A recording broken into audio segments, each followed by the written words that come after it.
No, the Asian countries, they have Jollibee, which has amazing fried chicken sandwich.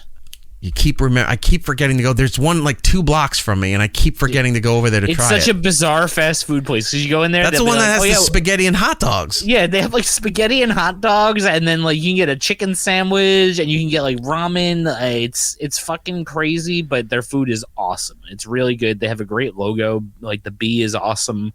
But the only one close to me, I have to go to Jackson Heights. I have to go to literally the international part of town to get this fast food because, well, I'm not going into Times Square to get. Giddles can only see the sights that he can see from Jackson Heights. That's also true. What a crazy pair, but they're cousins. Yeah. I need to go. Yeah, see, Kool-Aid is saying we got Jollibee in Florida now. It's so good, dude. It's awesome. Like, I didn't think it was gonna be that good when I tried it. I was like, this is actually pretty fucking awesome. Like, I get why it's so popular. I never heard of Jollibee until that Anthony Bourdain episode where he was over in the Philippines and he started talking about this one of his favorite fast food places in the world. They do like the passion fruit pies. But he didn't talk about it until he was walking into the place. I mean, reveal the name until he was about to walk in the place. He kept talking about going through all these exotic areas. He goes, but it's all building up to my favorite place. And then he walks into a Jollibee with the guy in the big red bee suit that looks almost like Mortimer Ichabod Marker from the days of picture pages. God, he kind of does. Like mixed with like the Michelin tire man. Something like that, right? So he walks into this place and he goes, this is fantastic. He's talking about the I guess it's known mostly for fried chicken, right? Yeah. The chicken, all this stuff. And he goes, but one of the greatest creations known to man. And look, all the top tier chefs in the world love the most garbage food. They don't even love the food that they make. They love to make it, but they don't love eating the food that they make. They like complete garbage food. Dude, and he sat down, garbage food. And he sat down and said, the best food I've ever had. And he introduced the world to the spaghetti with the hot dogs in it.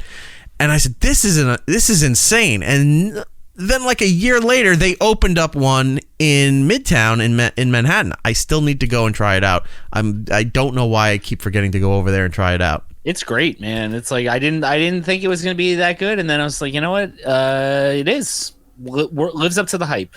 Not Uncle Phil in the chat saying plenty of Jollibees in California, which makes sense. Jollibee Corporation also owns Smashburger. I did not know that. Huh. Smashburger. That's interesting because Smashburger has one of the worst chicken sandwiches that I've had. Like, it's not good. You know what else Smashburger has one of the worst of? Smashburger fries. Yes, and you know what else? Burgers? Yes.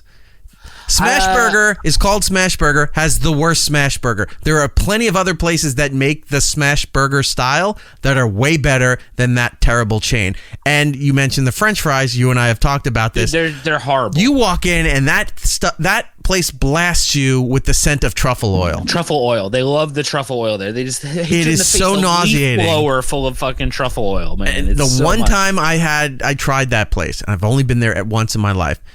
Got regular fries, didn't want the truffle fries. But you open up the bag, and it was like I opened up the meatloaf and smelt barbecue.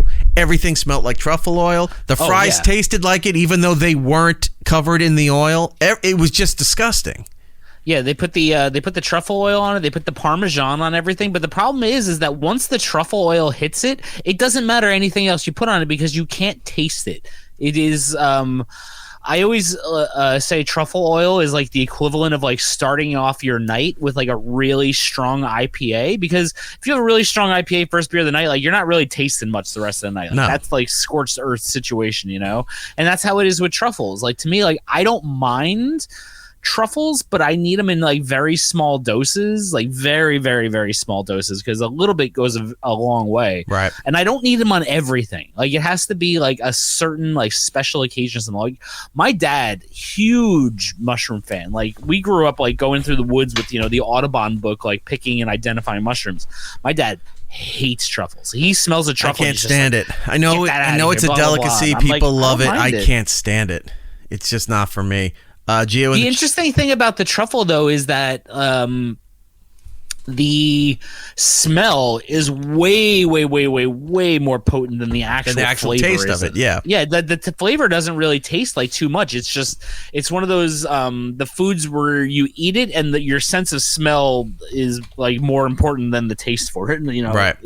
I've had truffle fries, and all right, it's okay, it's tolerable, but the scent overpowers it and makes it taste terrible because there's so much of it. Yeah.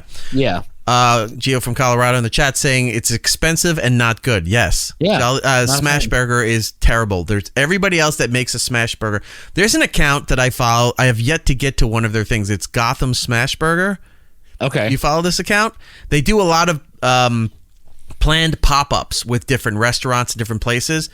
And every time, like, celebrities show up to this stuff, all these other foodies show up to it. But they stay open for regular people to come in and get this stuff. They're like, hey, on Saturday, we're here for 6 hours, line up and get whatever. And you look at the food, and it's amazing. And this is just a pop-up burger place that just makes deals with all these places to show up in different areas. They have everything. They make it. Looks, and I guarantee tastes better than the chain with the same name. Oh, I bet. 100%. I mean, I make my own smash burgers here. Like, they taste so much better than going to Smashburger. Yeah. And, like, even if you get shitty ground beef from the store, like, it tastes better than the Smashburger burgers.